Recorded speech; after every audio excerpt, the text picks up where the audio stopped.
Welcome to ఇతిహాస stories.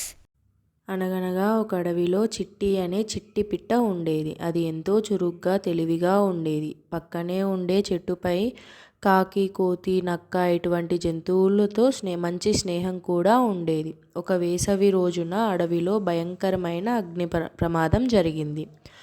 పొలిమేరలో ఎండిపోయిన పొదలన్నీ మంటల్లో చిక్కుకున్నాయి.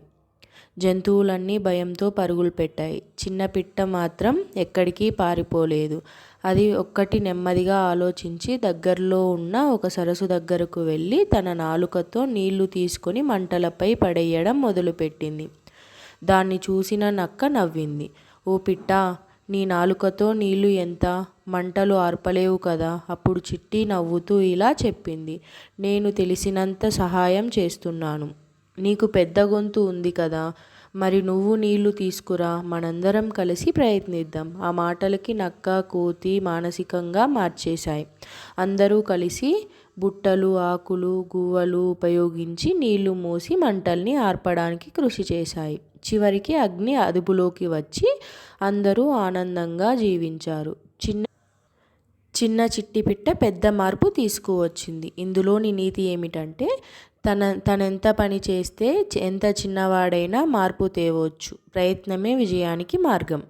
ఒక గ్రామంలో కోకిలమ్మ అనే ఒక తల్లి కోడి ఉండేది. ఆమెకు 4 కోడిపిల్లలు. అందరూ చలాకీగా చనువు కలిగిన వాళ్ళే. వాటిలో చిన్నదైన కోడిపిల్ల మాత్రం చాలా మంచిదిగా ఉండేది. అందరూ దాన్ని ప్రేమించేవారు. ఒకరోజు కోడి తల్లి తన పిల్లల్ని తోటి గ్రామం వదిలేసి పొలం వైపు వెళ్ళింది. చిన్న కోడి పిల్ల ఊర్లో ఒంటరిగా మిగిలిపోయింది. అదే సమయంలో ఒక పసివాడి చేతిలో గింజలు అన్నీ కింద పడిపోయాయి. పాపం ఆ పిల్లవాడికి ఆహారం లేదు. ఆకలితో ఏడుస్తూ ఆ గింజల కోసం వెతుక్కుంటున్నాడు. చిన్న కోడి పిల్లకు అది కనపడింది. దానికోసం తన దగ్గర ఉన్న గింజలను పిల్లవాడికి ఇచ్చింది.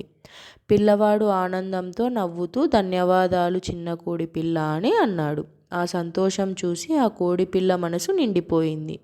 కొన్ని రోజుల తర్వాత ఆ పిల్లాడి తల్లి ఆ కోడి పిల్లను చూసి ఆశ్చర్యపోయింది. కోడి పిల్ల తనకు తోచిన సహాయం చేసిన విషయాన్ని తెలుసుకొని తన ఇంటి దగ్గరే కోడి తల్లితో కలిపి వాటికి కోడిగుడ్లు పెట్టడానికి చెత్తను శుభ్రం చేసింది. గుడ్లకు తగిన చోటు చేసింది. ఇప్పటి నుంచి ఆ కోడి తల్లి కుటుంబం ఆ ఇంటి దగ్గరే ఉండి సుఖంగా జీవించడం మొదలుపెట్టాయి. ఇందులోని నీతి ఏమిటంటే మంచి పనులు చేసేవారు ఎప్పుడూ మంచిని తిరిగి పొందుతారు. ఒక చిన్న సహాయం కూడా ఎవరికైనా వెలకట్టలేనిది కావచ్చు.